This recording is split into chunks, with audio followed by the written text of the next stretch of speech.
Let's start with a quick round of intro. I'll give you the mic. I can start. Hey everyone, I'm Barbara. I'm the product manager for the confirmations group within MetaMask. And that's the group responsible for transactions and signatures in the product. Hey everyone, my name is Raz. I'm one of the co-founders at Blockade. Happy to be here. Sounds good. Cool. I think the mic, is the mic working? No? Okay. Yeah, just do it again. Test. Yeah? Oh, this guy's good. Do you want a third? Sure. So you can all have one? I don't know. Hey. No. Okay, cool. Let's deep dive a little bit. So, congrats on the role. So, what problems are we facing today? I think we got quite an introduction on all the challenges around security, all the attack vectors we see in the industry. So I don't want to be repetitive about that. I will share kind of like the perspective from dealing that from within a wallet. And as it was mentioned here as well, there are some features that they can be misused and cause your funds to be drained from your wallet, but were actually built with a good intention. So set approval for all, it does alleviate a lot of friction. Instead of the user approving each of their NFTs, now they do one click and they can list all those 100 NFTs for sale at once on OpenSea. Just the example on Uniswap as well, it was made to optimize an action that will probably work very well for our target few users, but then it opens an attack vector. And the challenge from within the wallet is that how do we know when it's being properly used? How do we know when it's actually the user intent to give approval for all their NFTs to that specific address, and where that's not what he's really wanting to do, and he was made believe that that will result in a benefit for that user.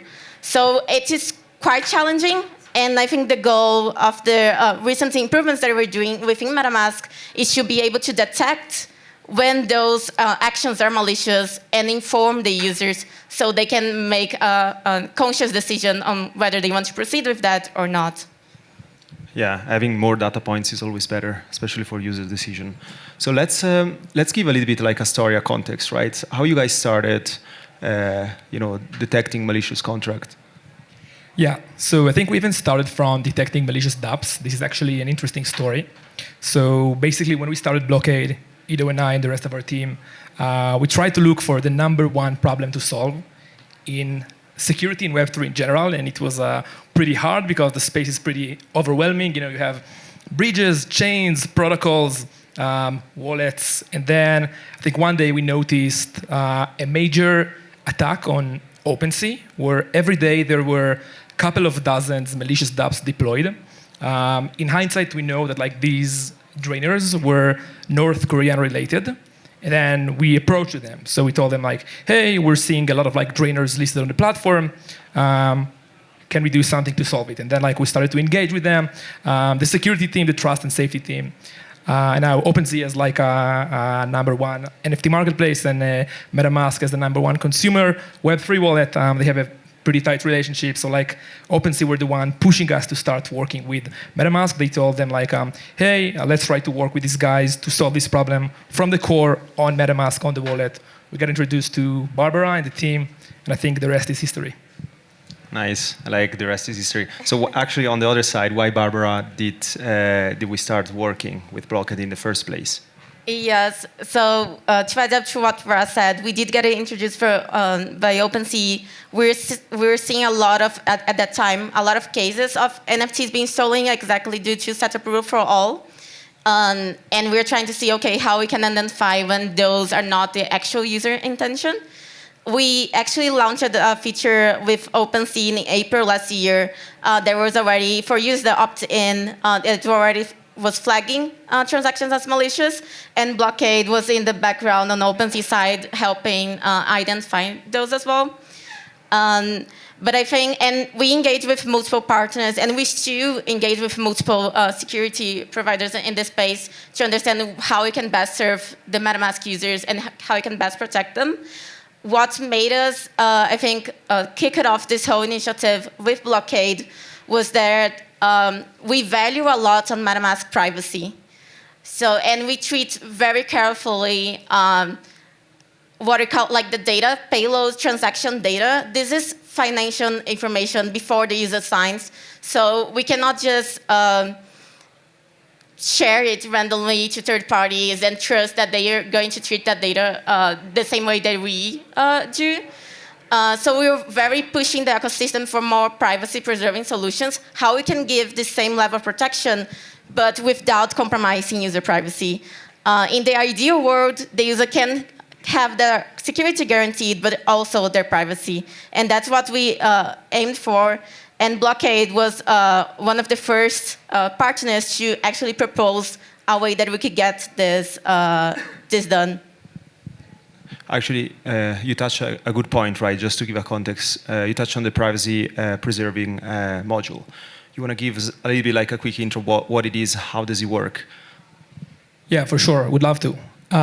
So basically, I think Barbara described the challenge here pretty well. We want to give the users the ability to browse the Web3 ecosystem, to transact securely. But on the other hand, we want to make sure the data is not going out of the extension. Nobody can get even a 1 bit of information from the client. So basically, we built, our engine is written in Rust. We're a Web3 company after all. How can you not write in Rust?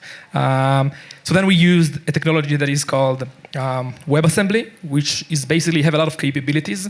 But one of the major capabilities of it is sandboxing code inside a hosted environment on another code.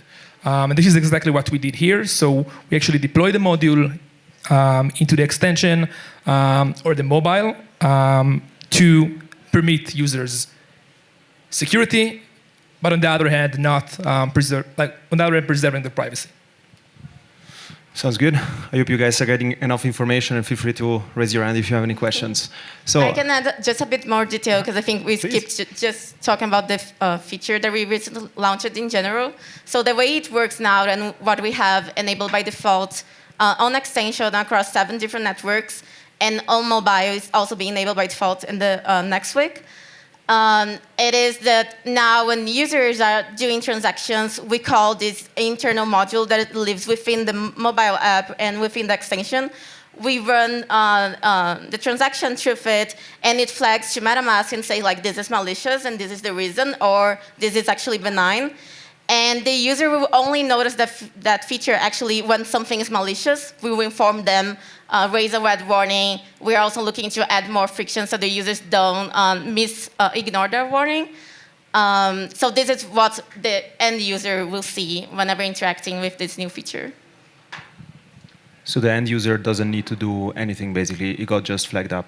Yes, exactly. They can just continue exploring Web3 as they would normally. And whenever they see a warning, they should be very careful about it. Cool. So now we'll start with some spicy questions. I'm joking. But so we actually titled this panel Balancing User Privacy and Wallet Security. I just want to ask you both, Barbara in particular, like what are the trade-offs around user privacy and wallet security? Yeah, so I think a huge trade-off that we saw throughout the development of this feature was especially on time to market. We could have launched it, and we did launch with OpenSea back in April, way faster solution to provide security to users, but it will be at the cost of their privacy and all their private pre-signed transaction information being shared with third parties, and that was not something we were comfortable doing at the time. And I think it also goes back to kind of like the triangle dilemma that someone has presented earlier today on how do we balance security, privacy, and decentralization as well. So we don't have a single central player that now has all that information around users and what they are doing and what they are considering doing, and that just creates a brand new attack vector to those same users. It's definitely a huge challenge to solve, but I think it's also something that attracts me personally, and I think most of us for being Web3 is kind of like, how do we think differently about this in Web3, and how we carry this ethos that is very present on both maintaining security but also privacy for all users. I really like what you said. Let me, yeah. Or if it's relevant, yeah. Yeah, sure. I'd really love to know, how do you define privacy in this case? Like, what is okay and what isn't? Like, are we trying to prevent linking wallets together? Are we trying to prevent like transaction history, because that's obviously public? And obviously something that's very dangerous is host names and websites. So how does MetaMask think about like, where is that line between, okay, we really need to make sure this is hidden versus this is okay if some third party sees this? Yeah, this is something that we also continue to define and understanding like what are the threat vectors we see and how we can best adjust to them. For this particular feature, we really aim for not keeping all information within the client, so it's fully within the user.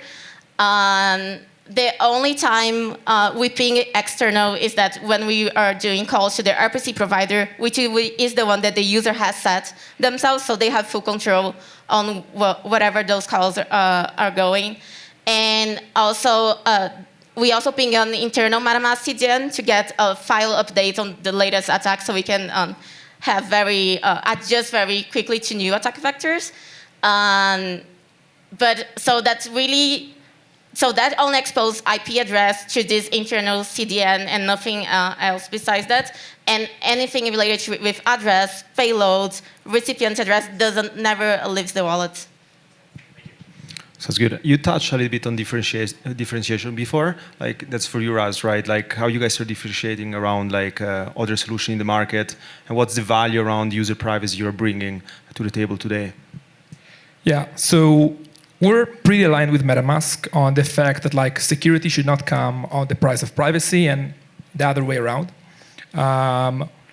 Basically, there are like a lot of flavors in general to protect users when transacting. Like there are a lot of companies here that are suggesting extensions. Some are like suggesting application solutions, and here we're talking about like privacy.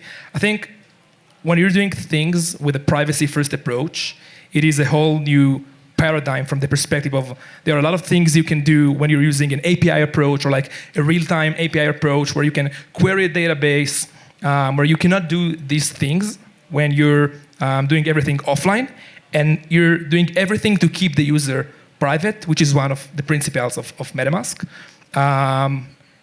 So I think this like privacy approach, just like it enables a lot of like freedom to the user, but on the other hand, it makes it more challenging.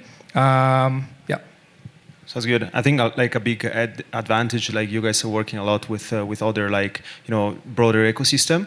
You want to touch a little bit on that, like how you guys doing it, how you keep updated, how is working with that?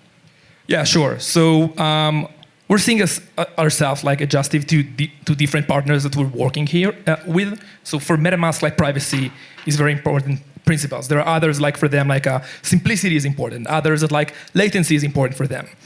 So we're trying to give everyone what like they're like to align with their ideals. But I think basically as Blockade, we are working with a lot of companies in the ecosystem.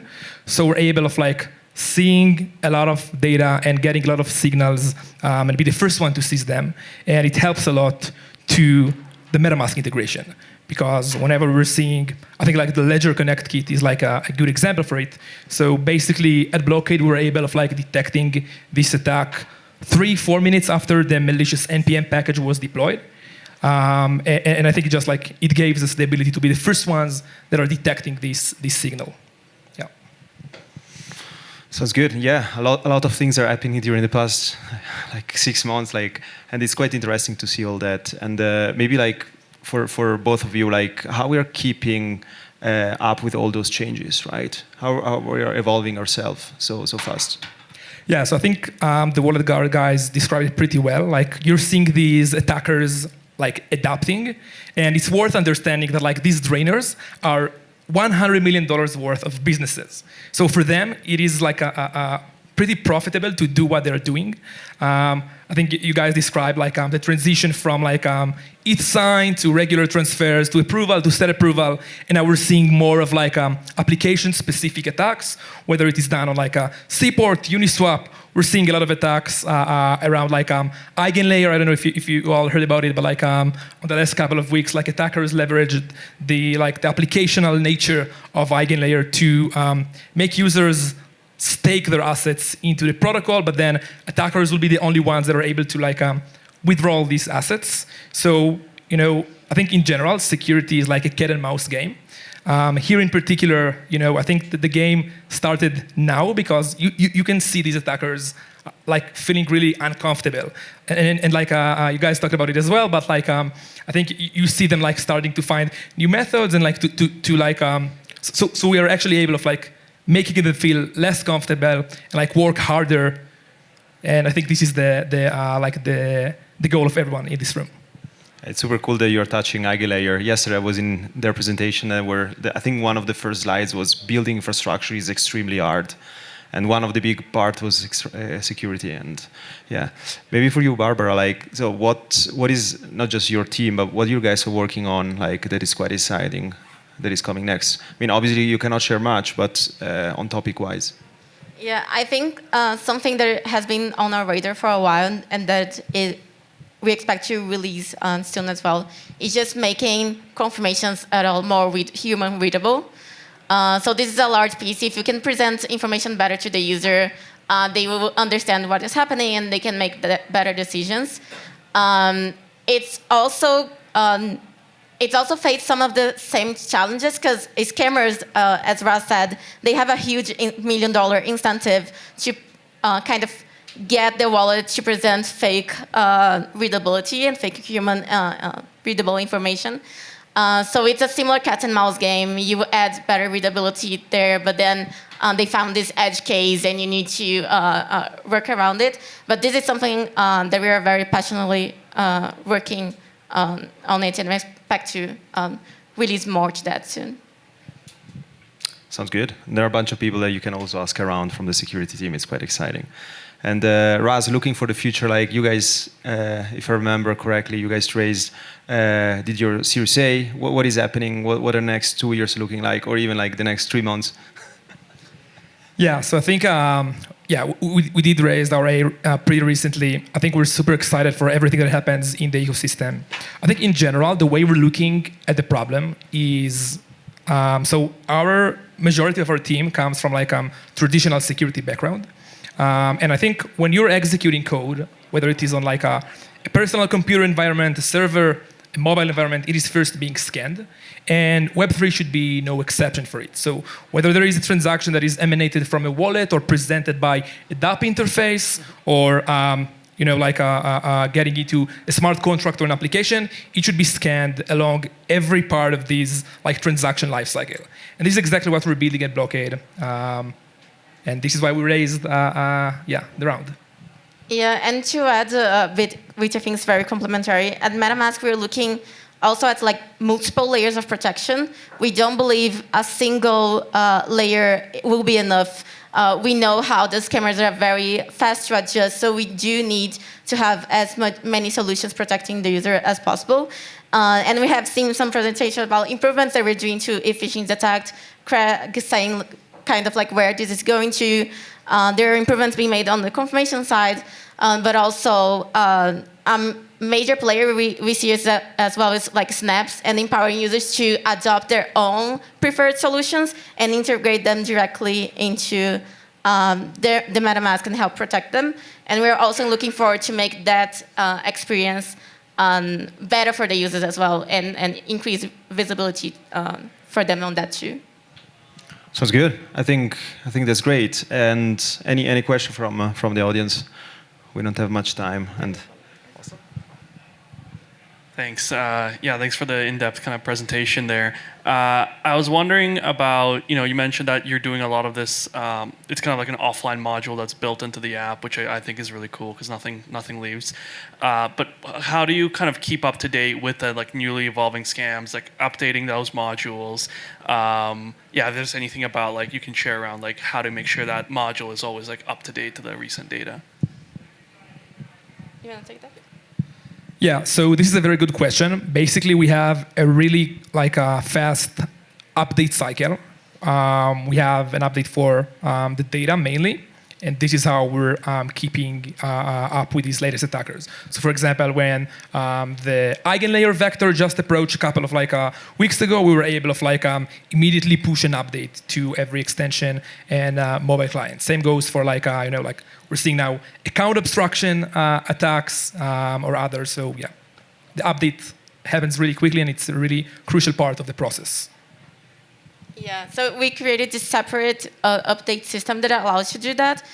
Because just to share one constraint that we do have on the MetaMask wallet side that might not be visible for everyone, we do depend on like release cycles, especially we submit the app and extension for stores to be approved, and then those stores deliver those updates to the users. So we don't have full control on the delivery, and we can say, okay, something really important happened, we need this update to go to all users right now. We have those dependency on third parties, so that's why we built this workaround for updates, so we didn't need to go the API route and just send data externally. You can think about it how like ETH phishing detect is being updated. Cool. Any other question? Any last question before our last session? Okay. Thank you so much for your time. Big round of applause.